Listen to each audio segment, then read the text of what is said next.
छी, कैसे हो तुम? आज भी तुम नहीं बदले। अपनों के साथ साथ पूरी दुनिया की चिंता है तुम्हें, किंतु यह समय अपनी और अपने भविष्य की चिंता के लिए है। दुनियादारी में पड़ने से कोई लाभ नहीं। यह एक वर्ष का समय है जो तुम्हें मिला है। यह तुम्हारे लिए किसी उपहार से कम नहीं। सबको खुश करने में और इधर उधर के कामों में इसे व्यर्थ मत करो।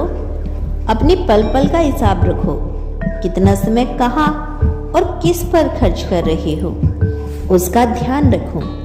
मेरे बच्चे, सबका भला करते करते तुमने अपना ही बुरा कर दिया। जिसके बारे में तुम सबसे ज्यादा सोचते हो वही तुम्हें कुछ नहीं समझता, तुम्हें आंखें दिखाता है और बेवजह का तर्क करता है। मेरे बच्चे, अब रुक जाओ। कब तक सबके हिस्से का संग्रह तुम अकेले करोगे? सबको अपनी अपनी जिम्मेदारी उठाने दो। अपने स्वभाव में परिवर्तन लाओ। तुम्हारा सरल स्वभाव ही तुम्हारी सभी परेशानियों की मूल जड़ है। दुश्मन भी यदि तुम्हें सहायता मांग ले तो तुम कभी इनकार नहीं कर सकते। कोई तुमसे तुम्हारा समय मांगे, रुपया पैसा मांगे या तुम्हारी खुशियां मांगे, तुम तुरंत देने को तैयार हो जाते हो। इसीलिए लोग तुम्हारी कीमत नहीं समझते। मेरे बच्चे, सबको हाँ कहना खुद के साथ अन्याय है। अपने आत्म सम्मान की रक्षा के लिए ना कहना सीखो। एक व्यक्ति जो बेवजह तुम्हें परेशान कर रहा है, अपनी जिम्मेदारियों को तुम्हारे सर पर डालकर वह मौज कर रहा है और तुम उसकी संतुष्टि के लिए परिश्रम कर रहे हो, अपने आप को तकलीफ दे रहे हो। तुम्हारे दिमाग में कोई ना कोई योजना चलती रहती है, कोई ना कोई बदलाव सवाल चलता रहता है। तुम हर दिन कुछ नया सीखते हो, कुछ नया करने की कोशिश करते हो, लेकिन हर बार असफलता तुम्हें थका देती है। मेरे बच्चे, किसी भी चीज़ की अति बुरी होती है। तुमने सीधेपन की भी हद कर दी। तुम्हारे खास सपने, जिनके लिए तुम दिन रात मेहनत करते हो, उनके लिए अपना हक छोड़ दिया। तुमने वह भी स्वार्थी कह रही हैं। तुम्हारे पड़ोसियों ने तुम्हारी आलोचना कर रहे हैं। तुम्हारे काम पर, तुम्हारी सोच पर, तुम्हारी योजनाओं पर प्रश्न उठा रहे हैं। उन्हें लगता है कि तुम जो भी कर रही हो केवल अपने मतलब के लिए कर रही हो।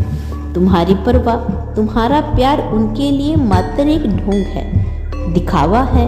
मेरे बच्चे, अब समझ जाओ। अपने इमोशंस, अपना समय किसी के लिए बर्बाद मत करो। मैं जानती हूँ तुम बहुत भावुक हो, इसीलिए तुम कमजोर पड़ जाते हो, लोगों के छलावों में फंस जाते हो। किंतु भावुक होना तुम्हारी कमजोरी नहीं, तुम्हारे जीवन का उद्देश्य है। किंतु अपनी भावनाएं तुम गलत जगह, गलत इंसान पर वेस्ट कर रहे हो। तुम्हारे प्रेम की, तुम्हारी दया की जरूरत किसी और को है। किसी का भविष्य तुम्हें संवारना है, किंतु तुम अभी उससे कोसों दूर हो। तुम अपनी ही दुनिया में खोए हुए हो। इसीलिए कह रही हूँ, अपने दायरे से बाहर निकलो, अपने उद्देश्य की ओर बढ़ो। सबसे महत्वपूर्ण बात, अकेला चलना सीखो। हालांकि सफर मुश्किल होगा, कदम कदम पर ठोकरें लगेगी, किंतु यह ठोकरें तुम्हें संभल कर चलना सिखाएंगी, तुम्हारे कदमों को मजबूती देगी और एक दिन तुम अपनी मंजिल को पालोगे। तुम्हें वह सब मिल जाएगा जिसके तुम योग्य हो, लेकिन इससे पहले तुम्हें हर बंधन, हर तनाव से मुक्त होना पड़ेगा। चाहे जिम्मेदारियों का बोझ हो या कोई रिश्ता टूटने का भय हो, सारी चिंता, सारा तनाव मेरे कदमों में रख दो और अपने दम पर आगे बढ़ो। मैं तुम्हारे साथ हूँ। यकीन मानो, तुमने मुझसे जमीन का एक टुकड़ा मांगा है, मैं तुम्हें पूरा आसमान दूंगी। खुश रहो, मेरा आशीर्वाद तुम्हारे साथ है। तुम्हारा दिन शुभ हो। सच्चे मन से कहो, हर हर महादेव।